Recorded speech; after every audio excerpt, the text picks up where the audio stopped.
So good.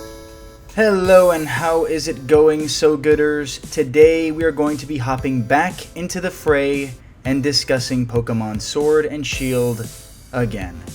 And although this isn't my typical kind of content, after the latest trailer and announcement of the Switch Lite, I just feel like there are a couple things that need to be said.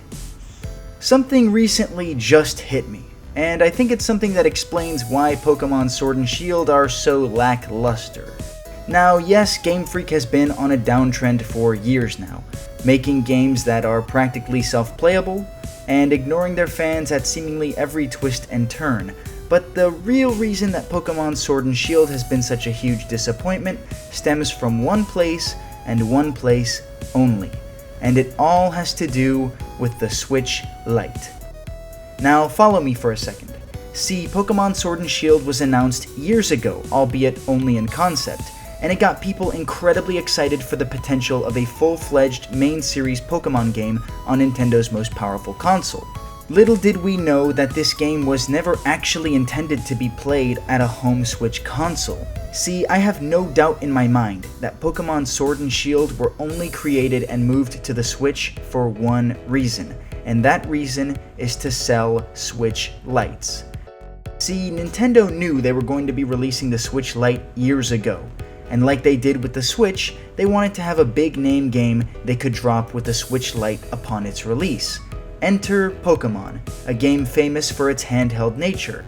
See, it's my firm belief that Nintendo and Game Freak never actually intended for Pokemon to take advantage of the full power of the Switch because they never planned for the games to really be played on them. Instead, Nintendo is using Pokemon as a tactic to move Switch Lites and nothing more. The game was made intentionally to be very simple. Simple enough that the Switch Lite could play it without any hiccups. That's why the animations are all practically clean rips from Sun and Moon.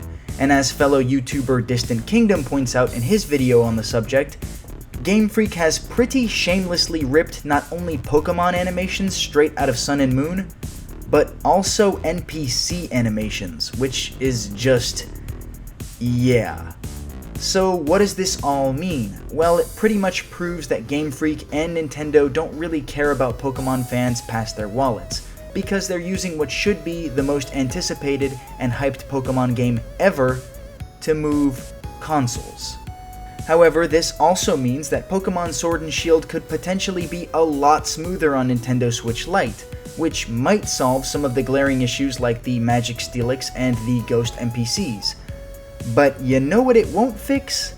The levitating Wingles, bad graphics, painfully bland animations, and the lack of beloved features.